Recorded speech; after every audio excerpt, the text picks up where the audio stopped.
What's up, guys? This is a little tip for everybody out there that likes to sell and trade discs. Many of you know that's the main way I am able to continually try new stuff to post reviews for you guys, is that if I get something, I'll test it. Usually I'll try to sell it or trade it to get the next disc, and the cycle continues in that way. When I'm testing a disc, oftentimes I just won't even write my name and number on it, but that does create some problems. You know, say I was out testing the Wrath, you know, I got like a Heiser shot.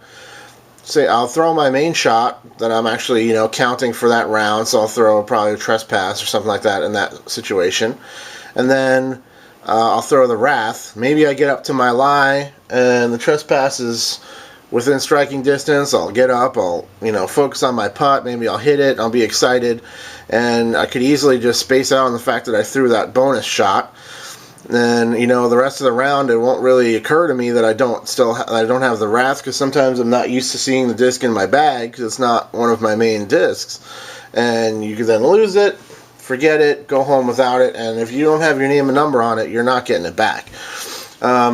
The problem with writing your name and number on it with a regular Sharpie is that if you want to then sell it or trade it, it loses value on the secondary market because it has that ink. So the tip I want to tell you guys about today is if you use a silver Sharpie, this guy right here, the silver metallic Sharpie, rather than sinking into the plastic like a regular normal black Sharpie will, this kind of just resides on the top surface of the plastic, so that you can easily completely wipe it clean with a little acetone on a paper towel. So yeah, I inked this disc while I was out testing it, and there's absolutely no trace of that whatsoever now. It was right underneath that weight sticker, and you can't see it whatsoever, which is really nice. So yeah, that's basically the main tip I wanted to show you guys in this video. I think it works pretty well. The only problem with it is that you know, for long term inking a disc, it will kind of wipe off. If you like rub it with your hands, it'll kind of smudge over time, and it will get, you know, it will kind of fall off the disc, you know, even without acetone.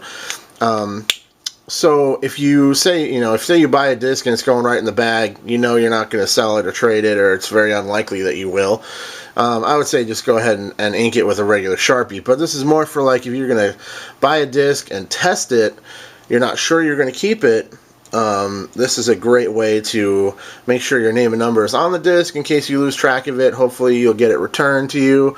Obviously it should go without saying, but if you write your name and number on a disc because you hope somebody will return it to you, if you find it and you find somebody else's disc that has a name and number on it, call them. And don't do this, I know some people do the kind of half-ass, oh, I'll call them. If they don't pick up, I'm not leaving them a message, and I'll never call them again. Like, that's it. If they don't pick up, it's my disc. You know, call them. Leave them a message. Maybe call them twice. Is it that much to ask to call somebody twice to give them back their disc?